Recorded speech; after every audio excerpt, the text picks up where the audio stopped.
Evangelho do nosso Senhor Jesus Cristo, segundo Mateus, capítulo de número 13.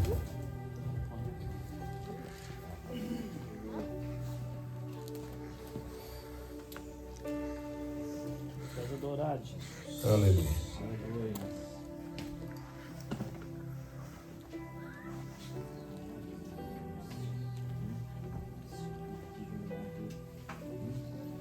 Versículo de número 44.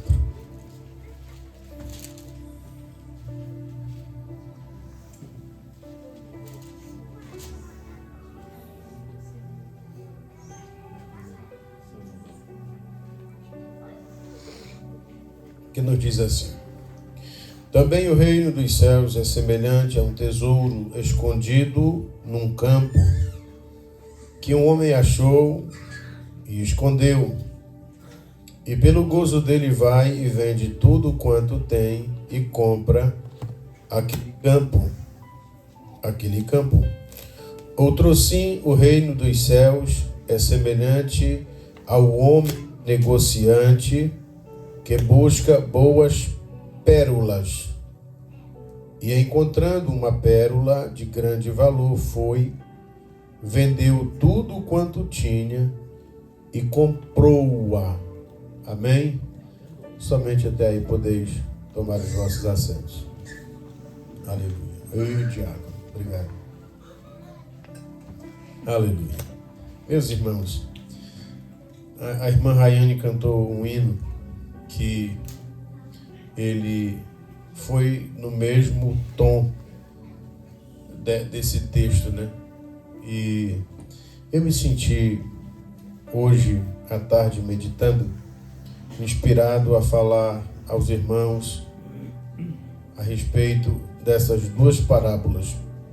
O capítulo 13 é um capítulo composto de várias parábolas. O Senhor começa o capítulo 13 falando sobre a parábola do semeador. Depois ele fala sobre a parábola do joio.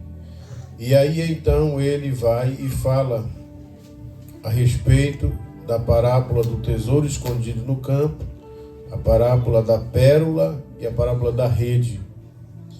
E é interessante que quando o Senhor Jesus termina de falar a respeito da parábola do joio, como era de praxe, os seus discípulos chamaram ele à parte e pediram que o Senhor Jesus explicasse, dissesse para eles o que significava a parábola do joio.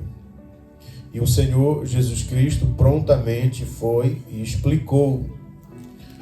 Ele disse: o campo é o mundo, e a boa semente são os filhos do reino, e os joios são os filhos do maligno. Eu acho interessante isso. O inimigo que semeou é o diabo, e a ceifa é o fim do mundo, e os ceifeiros são os anjos. No versículo 40 ele diz: assim como o joio é colhido, e assim como o joio é colhido e queimado no fogo, assim será na consumação deste mundo. Mandará o Filho do Homem os seus anjos, e eles colherão do seu reino tudo que causa escândalos. Isso é maravilhoso. E os que cometem iniquidade, e lançá-los-ão na fornalha de fogo, e ali haverá prantos e ranger de dentes. Isso é importantíssimo.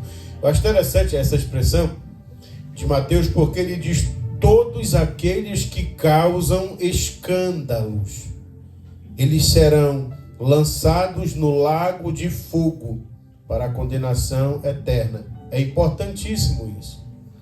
E logo na sequência, o Senhor Jesus, ele profere esse texto que nós lemos, que é a parábola do tesouro escondido e a parábola da pérola de grande valor. Isso é poderoso, porque enquanto os discípulos eles estavam preocupados em compreender o sentido, o significado da parábola do joio e do trigo, Jesus após explicar para eles, deu-lhes o privilégio, a honra de poder receber do próprio mestre mais 3 parábolas, e 2 das quais eu quero falar com os irmãos nesta ocasião. Agora veja, esse texto ele diz o seguinte: também o reino dos céus é semelhante a um tesouro escondido num campo.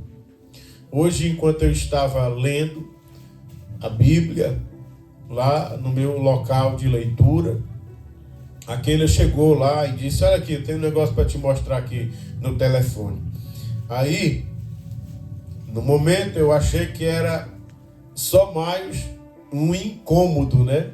Porque talvez da mesma forma que eu, vocês, os homens em especial, quando estão dedicados à leitura, e as irmãs também, né?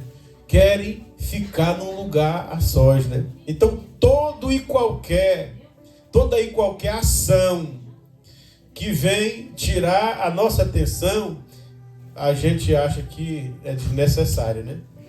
E eu sou muito assim, quando eu estou ali compenetrado na leitura, eu não quero que ninguém me incomode, mas é difícil, com 5 filhos é impossível. Mas, por bem, eu estava lá e aí aquele chegou: tem um negócio que eu quero te mostrar. Tá, sim, eu quero ver. Aí, estou muito interessado em ver o que você tem para me dizer. Deixa eu ver. Aí ela me mostrou. E realmente, de fato, era, porque tinha muito a ver com isso que nós estávamos, com isso que eu estava lendo. E ela me mostrou alguns vídeos desses pastores atuais de hoje que se prendem a fazer nos púlpitos das igrejas por onde eles passam, ou presidem, ou pastoreiam, verdadeiros absurdos que fogem totalmente da realidade escriturística, daquilo que está na palavra de Deus, daquilo que a Bíblia, a palavra do Senhor está falando. E ela me mostrou algumas coisas que eu fiquei estarrecido. De fato, eu sou um pouco desligado da internet, de coisas. Para vocês saberem melhor, a única rede social que eu tenho é o WhatsApp. Eu não tenho mais do que isso. Eu não tenho Instagram, não tenho Facebook. Não é porque eu acho que, não tendo isso, eu sou mais santo. É porque não sei mexer mesmo. E nunca tive interesse. Mas veja só que o que nós vemos nas redes sociais, de um lado ao outro, são pessoas desinteressadas, pessoas que não têm, irmã Laila, ânimo para aprender, disposição para aprender. Inclusive, eu já preguei em algumas igrejas que o pastor chegou e disse assim para mim: pastor, só 30 minutos é o suficiente. Porque, na verdade, mais que 30 minutos, não tem ninguém que consiga absorver, se concentrar em uma mensagem que vá mais do que 30 minutos. 20 minutos, 25, 30 no máximo, é exatamente isso. E eu fico pasmo de que as pessoas, elas, David, tenham tanto desânimo para aprender, para se dedicar ao aprendizado da palavra de Deus. Irmãos, é um verdadeiro absurdo que o povo de Deus, ele não tenha disposição para sentar e ouvir a palavra de Deus. Eu aconselho vocês para que no próximo culto de ensinamento, que será no sábado, esse sábado que passou não foi possível, mas no próximo culto, que os irmãos que tiverem oportunidade, por favor, leia Neemias capítulo de número 8. Leia na sua casa. E no sábado que vem, o irmão que leu e entendeu alguma coisa, por favor, fale aqui. Mas eu vou dar aqui, sabe, um vislumbre para vocês do que é que está escrito lá no capítulo 8 de Neemias. Vocês sabem muito bem que ali estava Esdras e Neemias. E ele estava assim como eu estou num púlpito. Esdras era o escriba. E ele era responsável pelo livro da lei. E Esdras ordenado por Neemias, pegou o livro da lei e começou a ler. E veja o horário que ele começou a ler. Ele começou a ler de manhã e foi até a tarde. É assim que está no texto. Ele simplesmente parou num púlpito, é assim que está escrito, e começou a ler o livro da lei. E sabe o que a Bíblia diz? E o povo chorava muito, ouvindo a palavra de Deus. É assim que está no... Leia lá e você vai ver o impacto. Todas as vezes que alguém quer falar sobre avivamento, se lembra de Atos dos Apóstolos, porque acha que ali é a maior evidência de avivamento. De fato, ali é uma grande evidência do avivamento, do poder de Deus. Mas leia Neemias para você ver. O caso de Neemias capítulo 8 foi tão sério que Esdras teve que dizer para o povo, pastores: ei, gente, acalmem-se, chega de chorar, não chorem mais pelo impacto poderoso da palavra de Deus na vida deles. E vem-se com essa conversa de que 30 minutos é suficiente para você ouvir e entender a palavra de Deus. 30 minutos, irmãos, é a introdução de qualquer mensagem, de qualquer boa mensagem que serve para alimentar a alma daqueles que buscam, que têm sede de Deus. Simples assim. Mas, em função das pessoas viverem desanimadas, cansadas, desinteressadas pelas coisas de Deus, Jesus, ele cita muito bem esse texto, que um certo homem, ele saiu cavando em um campo, diz o texto, também o reino dos céus é semelhante a um tesouro escondido num campo, que um homem achou e o escondeu. Isso aqui é maravilhoso. A gente precisa se ater no texto e tentar compreender. A Bíblia diz que ele achou o tesouro que estava escondido no campo e o escondeu. É interessante isso, porque ele acha o tesouro e ele não chama os seus amigos, ele não chama os seus vizinhos, os seus patrícios e diz: ei, eu achei um tesouro. Ele percebeu que havia achado um tesouro e o escondeu. Isso é maravilhoso saber que esse homem, ele tem o bom senso de saber que o que ele achou é de altíssimo valor. Mas veja, o motivo pelo qual ele escondeu o tesouro, diz assim: e pelo gozo dele. Ele escondeu, pastor Hudson, simplesmente porque ele estava em gozo, ele estava em alegria, ele estava dominado pelo contentamento do que ele tinha achado. Ele escondeu. Vocês se lembram de Jesus Cristo? Já percebeu, Natanael, tu que é curioso da Bíblia, que Jesus nunca orou com ninguém. Nunca orou com ninguém. Evidências bíblicas que mostram, aparentemente, Jesus orando com os discípulos, lá no jardim do Getsêmani. Vocês se lembram? O que foi que Jesus fez? Chamou 3 dos discípulos e disse: vinde e orai comigo, porque a minha alma está aflita até a morte. A Bíblia diz que os discípulos se ajoelharam e ele se afastou e foi orar. É assim que está no texto, à parte. E por que, pastor Sócio, irmã Rayane, por que ele orou à parte? Porque a alma dele estava cheia de gozo pelo tesouro que estava no seu coração. Eu estou dizendo que todo o verdadeiro crente, ponto, guarde isso.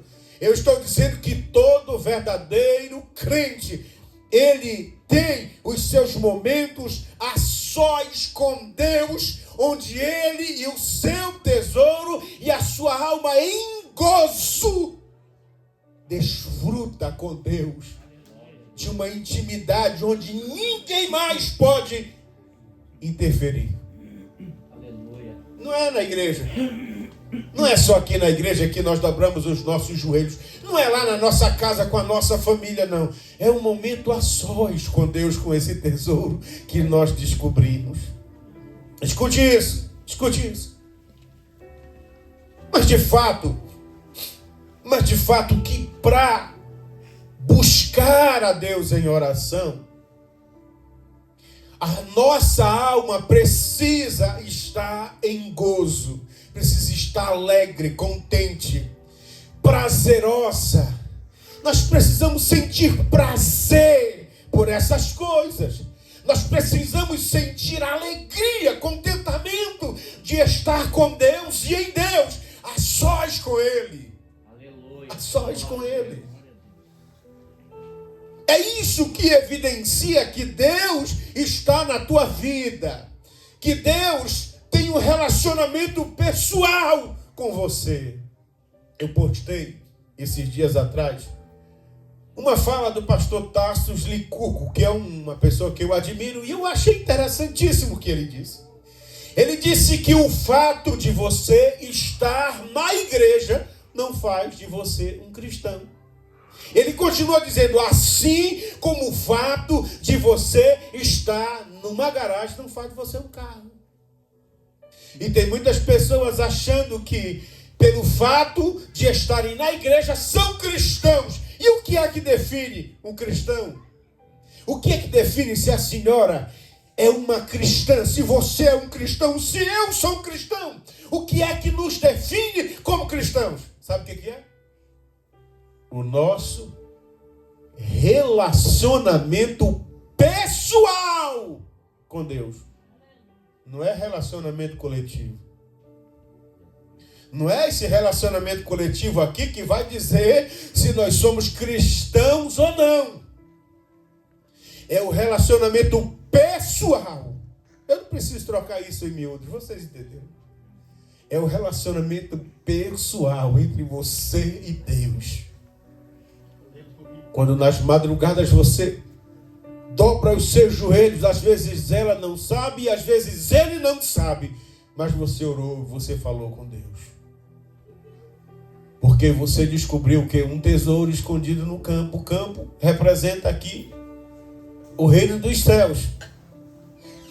E nesse reino de Deus, nós estamos introduzidos e gentes de todas as nações estão introduzidas. O reino está aqui. A palavra do Senhor diz que o reino dos céus não é comida e nem bebida. Não é um reino físico material.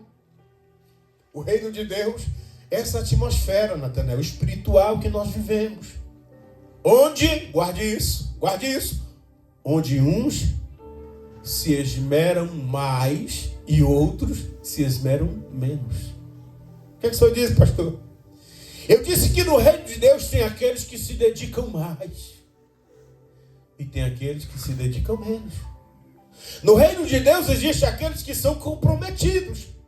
E no reino de Deus também tem aqueles que são relaxados. Um dia desses eu ouvi o Natanael orando aqui. E eu estava exatamente ali, ele estava ali orando. E eu ouvi a oração dele. E ele disse assim na oração dele: Jesus, no dia que tu me chamar para a tua obra, eu largo tudo. Mais ou menos isso. Salve engano, se eu não tiver ouvido bem, mas ele disse isso: Senhor, eu quero estar pronto para abandonar tudo, se o Senhor precisar de mim. E isso é uma oração de um coração que quer, que deseja fazer alguma coisa para Deus. Eu tenho alguns filhos, e os meus filhos, eu oro a Deus e falo isso com Deus com a sinceridade do meu coração. E o Abner está aqui, ele já me viu orando. Se os meus filhos chegarem a alcançar um dia de serem profissionalmente alguém de renome, sei lá, um juiz, um advogado, um promotor de justiça, um policial, qualquer coisa que seja, um médico, e por aí vai, eu vou ficar feliz. eu vou ficar contente, eu vou ficar alegre.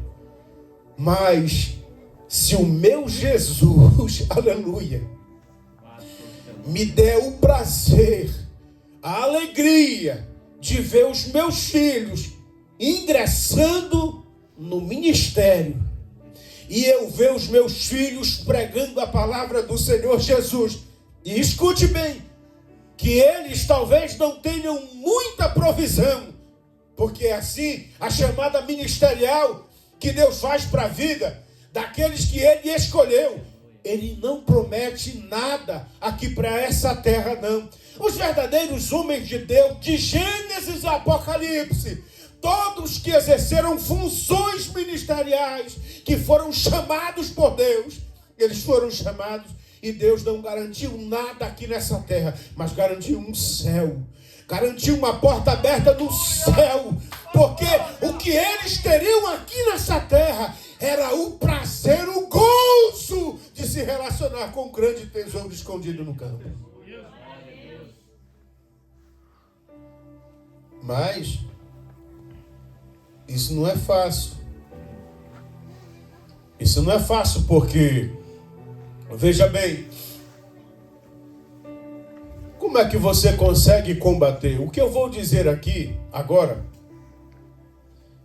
é uma coisa tão importante para as nossas vidas que eu não quero que vocês esqueçam jamais.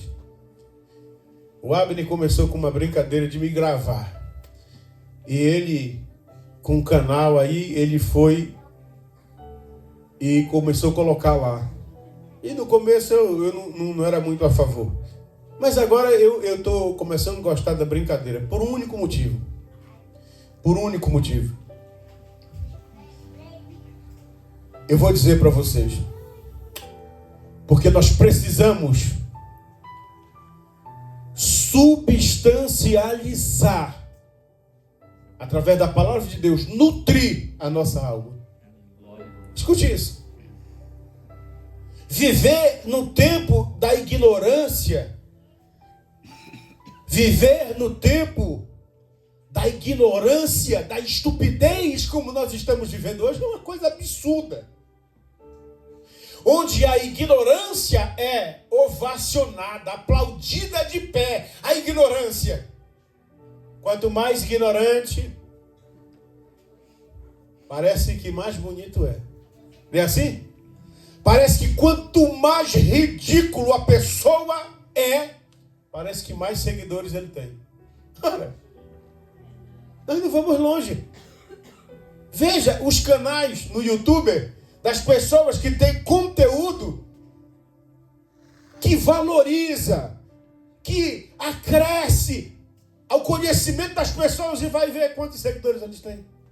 Só para você ter uma ideia, uma cientista importantíssima em suas descobertas, que me fale agora o nome dela, tem 400 seguidores. O Caneta Azul, mais de 3 milhões a 4 milhões, não sei, de seguidores. Só para você ter uma ideia.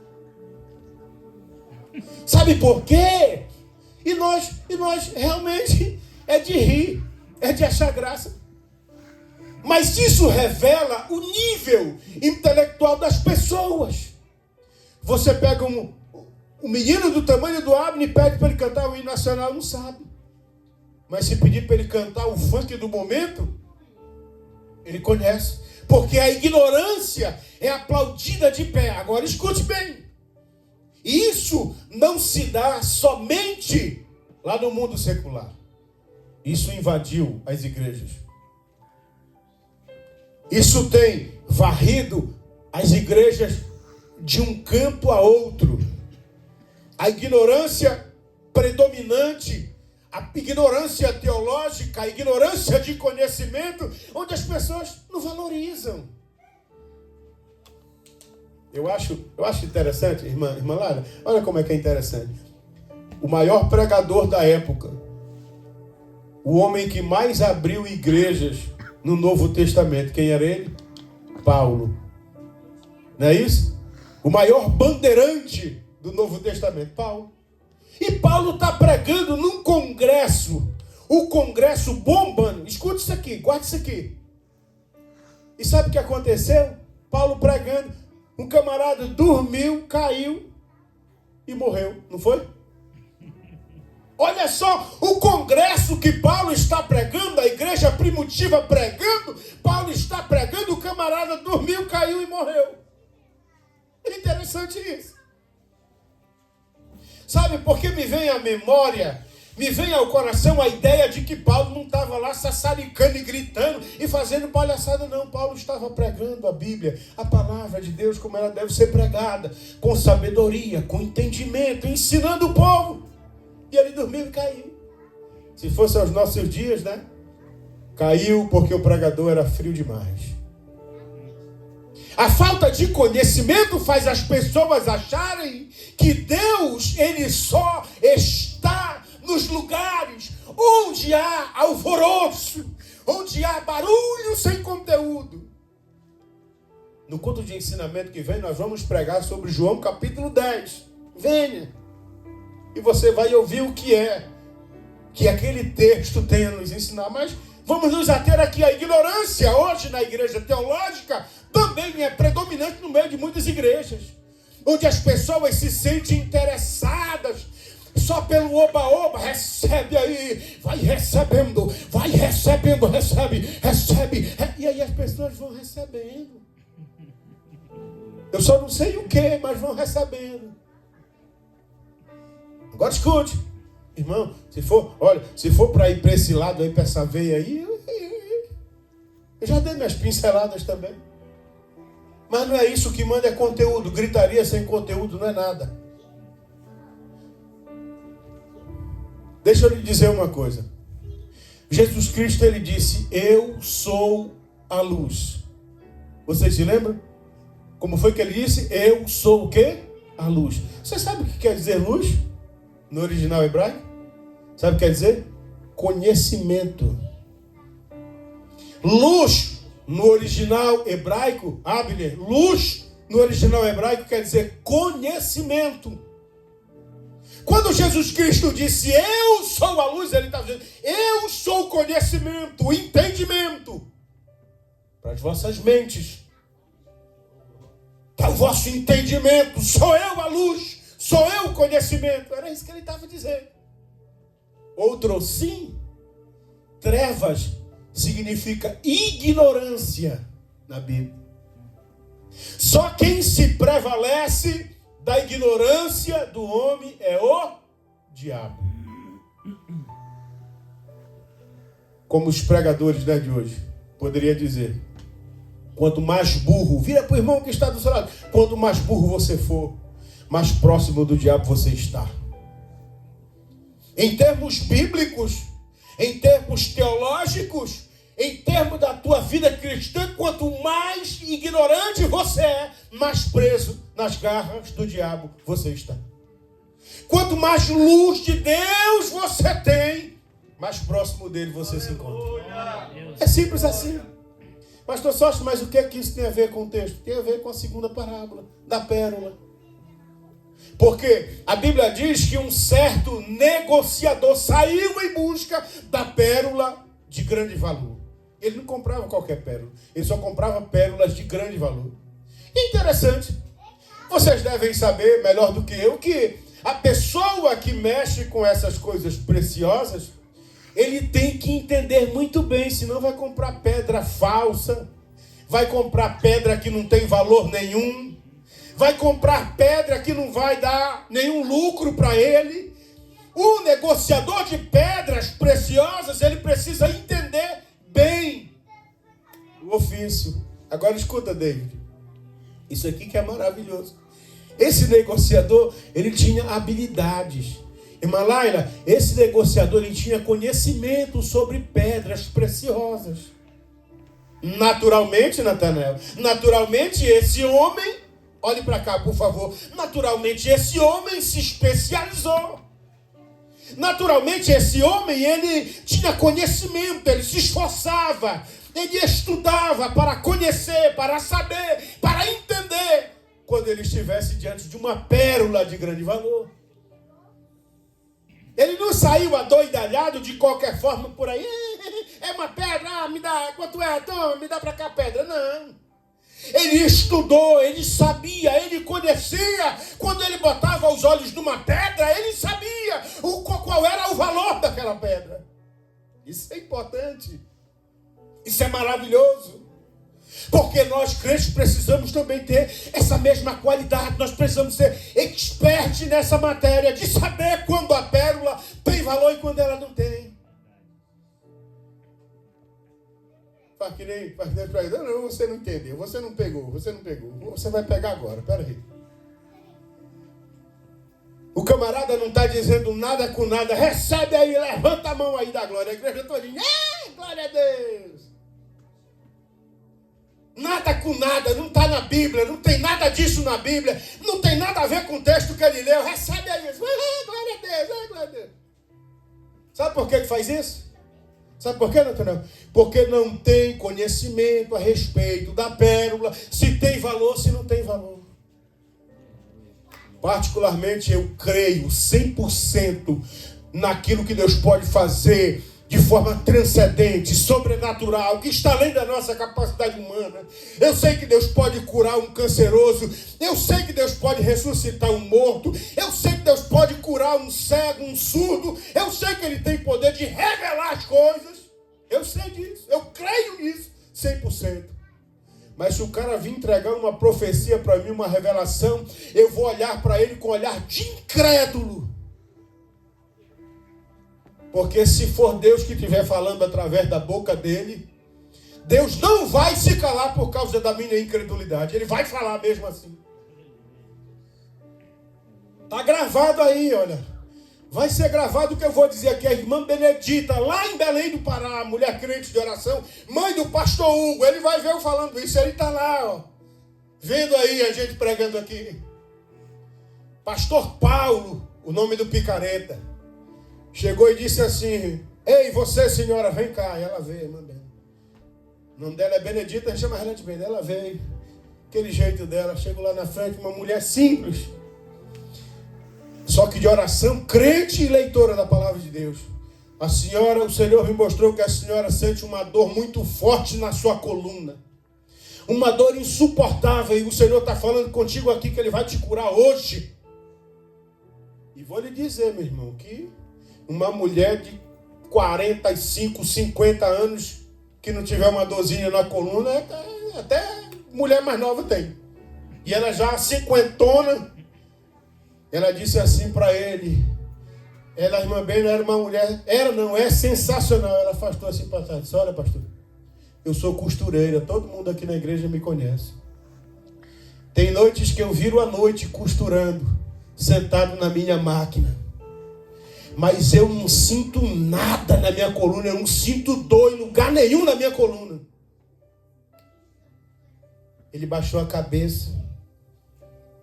É porque você ia sentir. Foi botar a mão na cabeça dela, ele tirou a mão da cabeça dela. Ela tirou a mão a mão dele da cabeça dela e voltou para o banco dela e se sentou. Aí a gente ouve isso e diz: meu Deus, que escândalo! Simplesmente ela entendia de pérolas preciosas e ela viu que aquela não era uma delas. E você vê, meu irmão, nessas internet aí, quantos absurdos. Pastor de não sei de que, de pix, de não sei de que. Pastor playboy pregando quase nu, com umas calças apertadas, todo fora de padrão, todo fora de um conceito de um homem de Deus, todo desalinhado, e está lá um bando de besta, levantando a mão e dando glória e pulando para cima. Esses dias estava um no podcast, esse mesmo que aquele me mostrou, estava num podcast com um relógio de 90 mil. Eu não sou contra isso não, irmão. Eu não sou contra isso não, mas está na cara. Está na cara do camarada, pastor, diz que ele é um picareta, um mentiroso, que não entende nada da Bíblia, que Deus não chamou ele para isso. E um bando de cegos ignorantes, que não pegam a sua enxada espiritual para cavar até encontrar o tesouro, tem que ficar seguindo a orientação de quem nunca esteve lá, de quem nunca descobriu o tesouro, tem que ficar recebendo profetada dos outros, de alguém que nunca foi lá nesse lugar do tesouro e falando como se tivesse esse tesouro escondido no seu coração. Tem que se deter a isso, a ouvir palavras de enganador e ainda dar glória a Deus ainda. Você já viu agora? Deus abençoe que nunca aconteça isso aqui. Eu sou terminantemente contra. Como é que chama? Círculo de oração, tudo bem. Agora, como é que chama? Departamento de... Como é que é? De louvor? É de louvor? Como é que é? Aquelas pessoas... Por aí tem aquele grupo que só eles são responsáveis pelo louvor. Ninguém mais canta, é só eles. Ministério de adoração, né? Ninguém mais canta, é só eles. É só eles que cantam. Ninguém mais canta, ninguém mais louva. É só ele, é um grupinho fechado.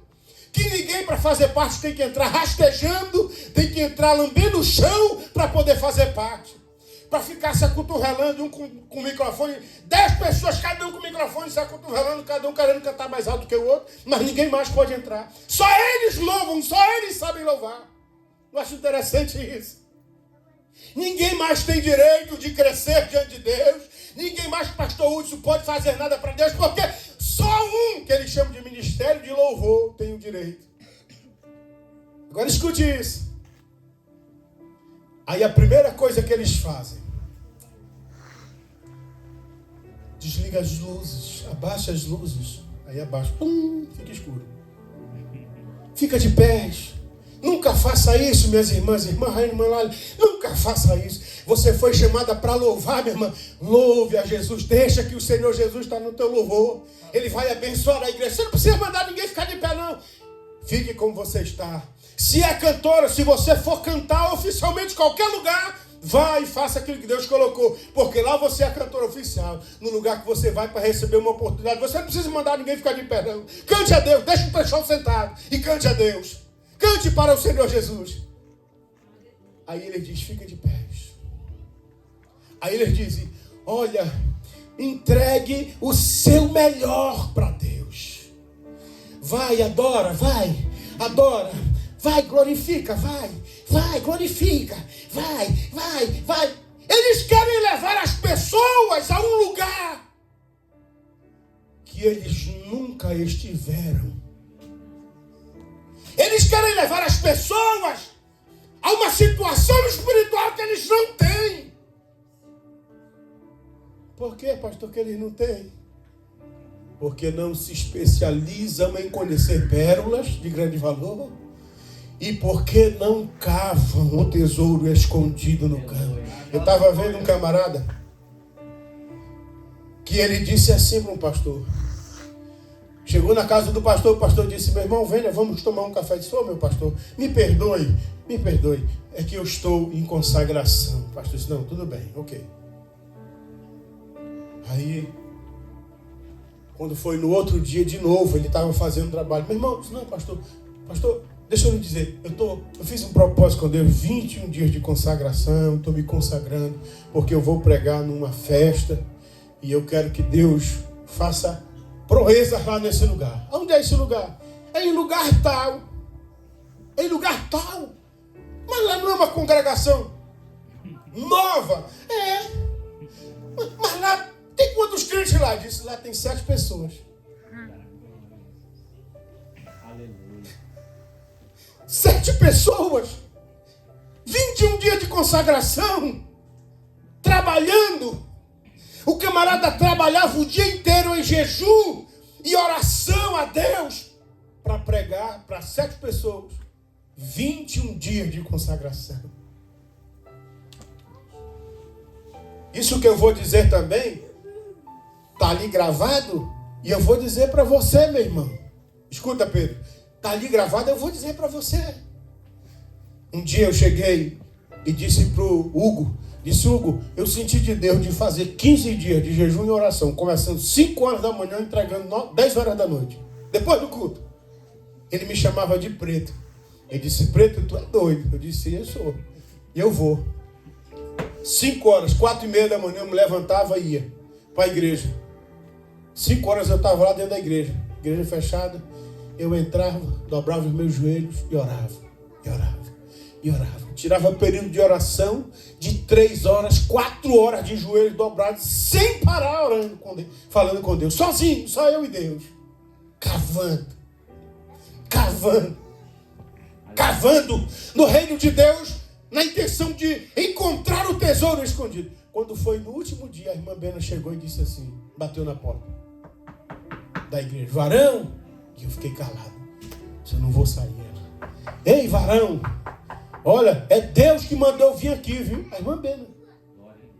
Aí eu abri a porta. Eu disse, o que foi, irmã Bena? Ela disse, olha, tem uma missão pra gente aí. Vamos ali. Eu disse, vamos. O que foi? Ela disse, olha, tem uma irmã ali que ela está com uma semana, que ela não come nada. Ela sente fortes dores no estômago dela, só sabe vomitar. E estão desconfiando que ela está com câncer. Eu disse, é. Ela vem nessa luta dela faz tempo. E ela fez os exames e estão desconfiando que ela está com câncer. E eu, magrinho, não era assim que eu estou aqui meio fofo, não. Era bem magrinho. Eu cheguei, as irmãs lá, eu fiquei bem assim, David, num cantinho, sabe? Com minha Bíblia debaixo do braço. Fraco, era o último dia, 15 dias. Não falhei um dia. Eu fraco, só com meus olhos fechados orando. Orando, orando, orando. Quando elas terminaram de cantar, ela disse assim, varão, vem e ora. Ora por ela. Ela estava deitada dentro de uma rede.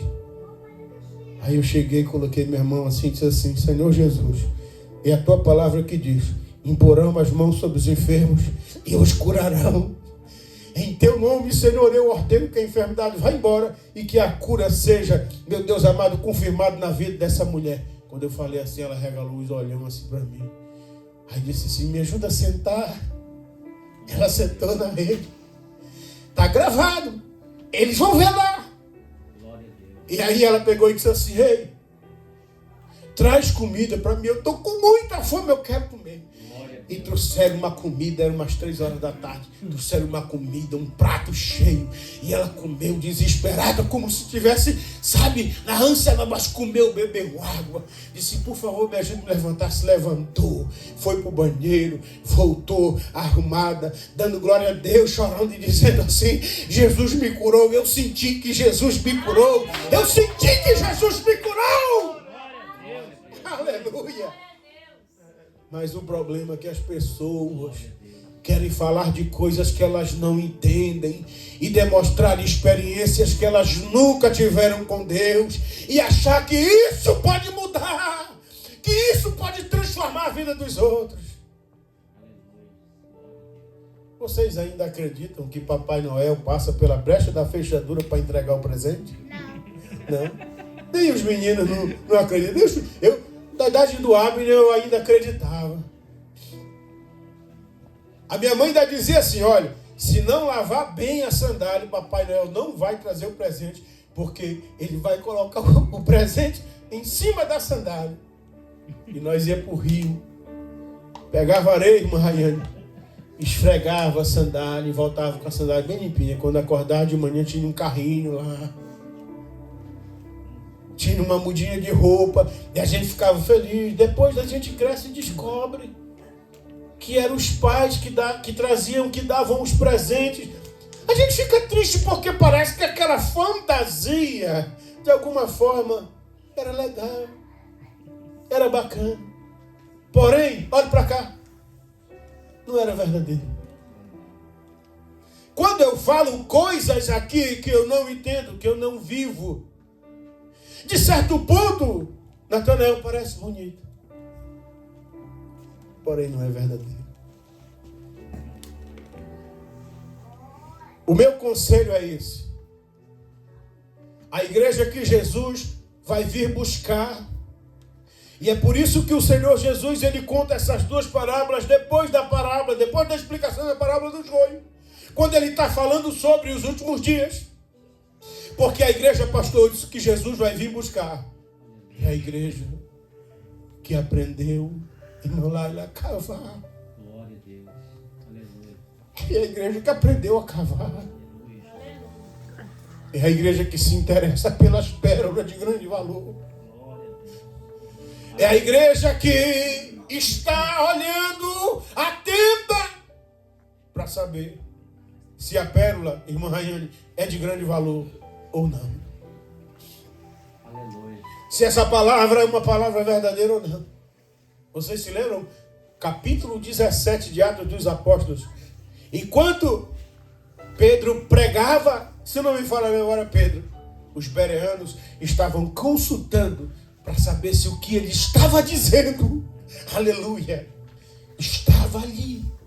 Estava na Bíblia, estava na palavra, estava escrito. E assim que o texto diz, olhando para saber se estava escrito.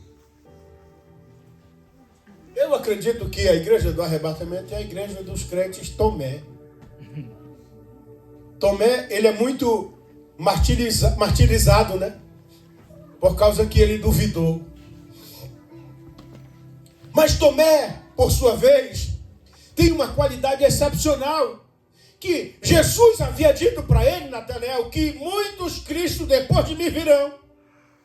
E dirão, eu sou o Cristo. E Tomé disse, olha, mediante o que o mestre diz, que muitos Cristos virão. Depois dele dirão, eu sou o Cristo. Se este que está dizendo que é o Cristo, que é o nosso mestre que ressuscitou, eu só acredito vendo. Se é ele, eu só acredito vendo. E eu preciso tocar nas feridas. E Tomé estava entre os discípulos que foram ter com Jesus. E quando chegou lá, Jesus disse, olha, Tomé, toca aí. E ele tocou. Oh, aleluia, ele tocou.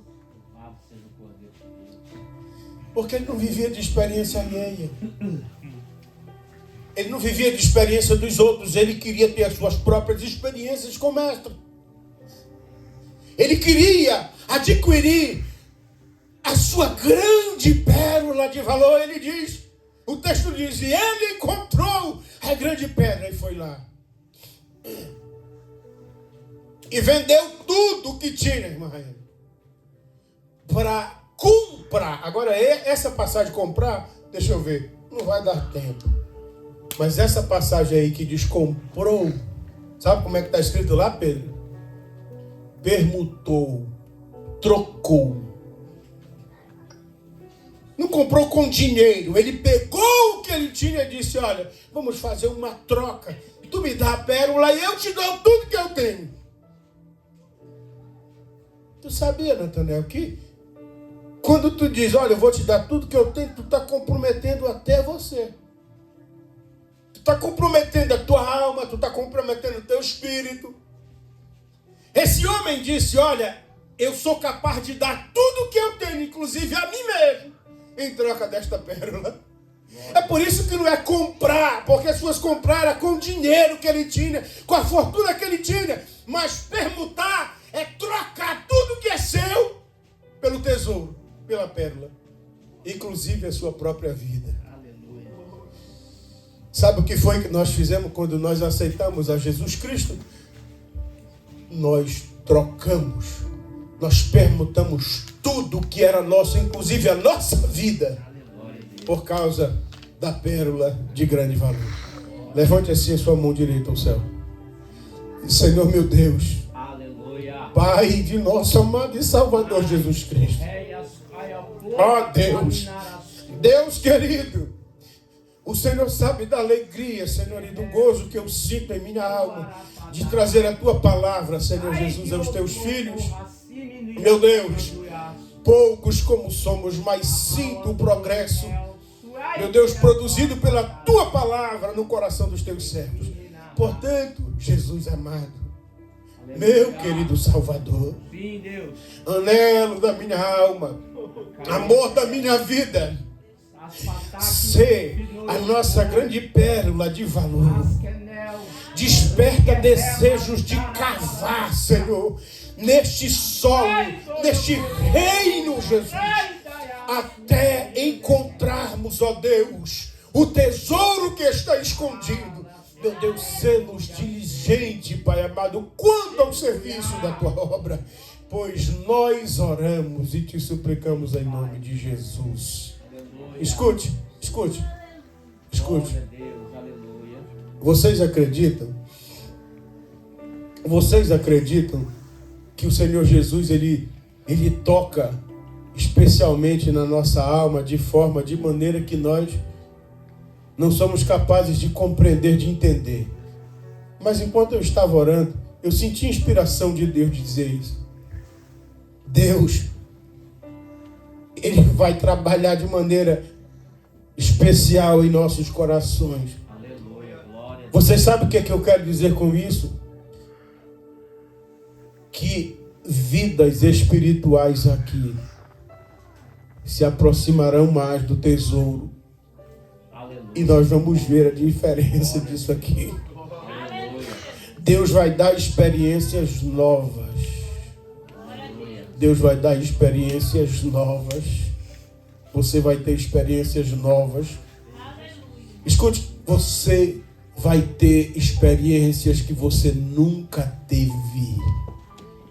Você pode dizer isso para alguém que estiver perto de você.